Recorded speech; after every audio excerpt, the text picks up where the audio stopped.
Hello everyone, welcome back to the lifestyle edit. And आज की video का topic क्या है वो आपको वीडियो के थंबनेल में देख के तो पता चल ही गया होगा। तो आज हम बात करने वाले हैं बिजनेस लेवरेजेस के बारे में, because business is all about leverage. सबसे पहले हम बात कर लेते हैं लेवरेजिंग के बारे में। एक्चुअली लेवरेजिंग होता क्या है? अगर मैं आज की जनरेशन में देखूँ तो जो लोग बिजनेस कर रहे हैं या फिर बिजनेस स्टार्ट करने वाले हैं वो लेवरेज का सीधा मतलब लोन्स या डेप्थ फंड से समझते हैं। यानी कि वो लोन लेते हैं, उसे बिजनेस में लगाते हैं और बिजनेस को ग्रो करते हैं, जिसे वो लोग बिज़नेस लेवरेजिंग कहते हैं, जो कि बहुत हद तक सही भी है। लेकिन इस वीडियो को बनाने की ज़रूरत मुझे इसलिए पड़ी है क्योंकि लोग यहीं तक सीमित हैं और आज के जनरेशन में लोग बिज़नेस को ग्रो करने के लिए सिर्फ दो लेवरेज सिस्टम का यूज़ कर रहे हैं, यानी कि ह्यूमन लेवरेजिंग और कैश लेवरेजिंग। कैश लेवरेजिंग में यही आता है जो आप लोन या फंड्स जो भी रेज़ करते हैं उसे बिज़नेस में लगाते हैं और बिज़नेस को बड़ा बनाते हैं। और ह्यूमन लेवरेजिंग का सीधा मतलब यही है कि अगर आप मान लो मैं एक एग्जांपल दूं, जैसे कि आपकी एक मोमोज़ की दुकान है। अगर आप खुद मोमोज़ बना रहे हैं और खुद बेच रहे हैं तो आप सेल्फ लेवरेजिंग कर रहे हैं और आप अकेले जितना कर सकते हैं उतना ही कर पाएंगे। लेकिन अगर आप एक लेबर रख लेते हैं, यानी कि मज़दूर अपने नीचे काम करने वाले,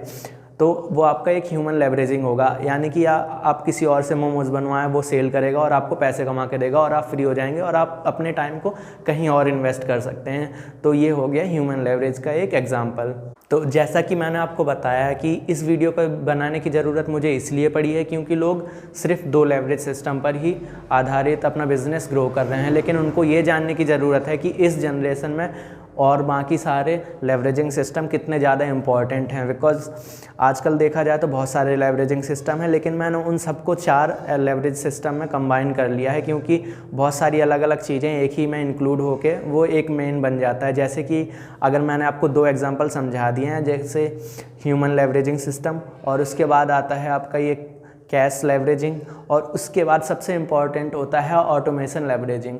जो मैंने पिछले 2 लेवरेज सिस्टम है वो आपको 2 एग्जांपल से समझा दिए हैं। वैसे ही अगर मैं बताऊं कि ऑटोमेशन क्या होता है, जैसे कि एक मोमोज़ की दुकान है। पहले आप हाथ से मोमोज़ बनाते थे, लेकिन आपने मोमोज़ बनाने के लिए उसमें मशीनों का यूज़ किया, फ्राई करने के लिए मशीनों का यूज़ किया, वेजिटेबल कटिंग करने के लिए मशीनों का यूज़ किया।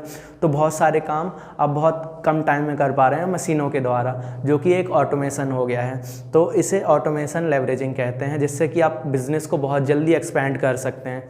और नेक्स्ट अगर मैं बात करूं तो बात करूंगा मैं मीडिया लेवरेजिंग सिस्टम पे, क्योंकि आज के ज़माने में मीडिया के साथ बहुत सारे लोग एक साथ बहुत जल्दी ग्रो कर सकते हैं। आपने लोगों ने देखा होगा कि एक साथ रातों रात लोग कितने जल्दी अपने बिजनेस की वजह से नहीं, यानी कि मीडिया की वजह से पहचाने जाने लगते हैं। जैसे कि आप अंकित भैयापुरिया के बारे में जानते होंगे। 75 हार्ड डे चैलेंज करने के बाद उन्हें पूरा इंडिया जानने लगा, इतने सारे फॉलोअर्स हैं। अगर वो अपना कोई बिज़नेस स्टार्ट करते हैं तो उन्हें जो कस्टमर्स होंगे, अपना कोई भी प्रोडक्ट सेल करने के लिए कस्टमर्स ढूंढने की ज़रूरत नहीं है। उनके पास पहले से ही इतना नेटवर्क है कि वो अपने बिजनेस को बहुत जल्दी ग्रो कर सकते हैं। इसलिए आज के ज़माने में मीडिया लेवरेजिंग सिस्टम भी बहुत ही ज़्यादा इम्पॉर्टेंट है।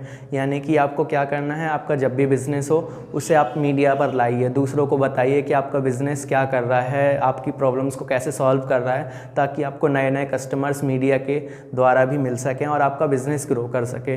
तो आपको ओवरऑल 4 चीज़ों का ध्यान रखना है कि जब भी आप कोई बिज़नेस स्टार्ट कर रहे हैं या फिर आप कर रहे हैं ऑलरेडी, तो ह्यूमन लेवरेजिंग पे ध्यान दें। यानी कि सिर्फ आप खुद काम में न लगे रहें बल्कि दूसरों को काम पे लगाएं और अपने टाइम को कहीं और इन्वेस्ट करें। और दूसरा हो गया आपका कैश लेवरेजिंग, यानी कि दूसरों से लोन लें या अपने फ्रेंड्स से लें और बिज़नेस में लगाएं। अगर आपको अच्छा प्रॉफिट मिल रहा है और उसका कैश आपके पास होता है तो वो आप बिज़नेस में लगाएं, जिससे आपका बिज़नेस ग्रो करे। तीसरा हो गया ऑटोमेशन, यानी कि मशीनों का ज़्यादा से ज़्यादा उपयोग करें, जिससे जल्दी कम समय में बहुत सारा काम आप कर सकें और बिज़नेस ग्रो हो। और चौथा है कि मीडिया बहुत ही इम्पॉर्टेंट है आज के ज़माने में, तो इन सब बातों का ध्यान रखें। और आज की वीडियो मैं यहीं समाप्त करता हूँ। मेरा नाम है अश्वनी और आप देख रहे हैं द लाइफस्टाइल एडिट। और आप हेल्थ, बिजनेस या फिर स्पोर्ट्स रिलेटेड कोई भी क्वारी हो आपकी तो मुझे आप कमेंट्स में बता सकते हैं, और मैं ऐसे ही वीडियोज़ बनाता रहता हूँ। और प्लीज़ सब्सक्राइब करिए मेरे चैनल को। अब मिलते हैं नेक्स्ट वीडियो में। Thank you.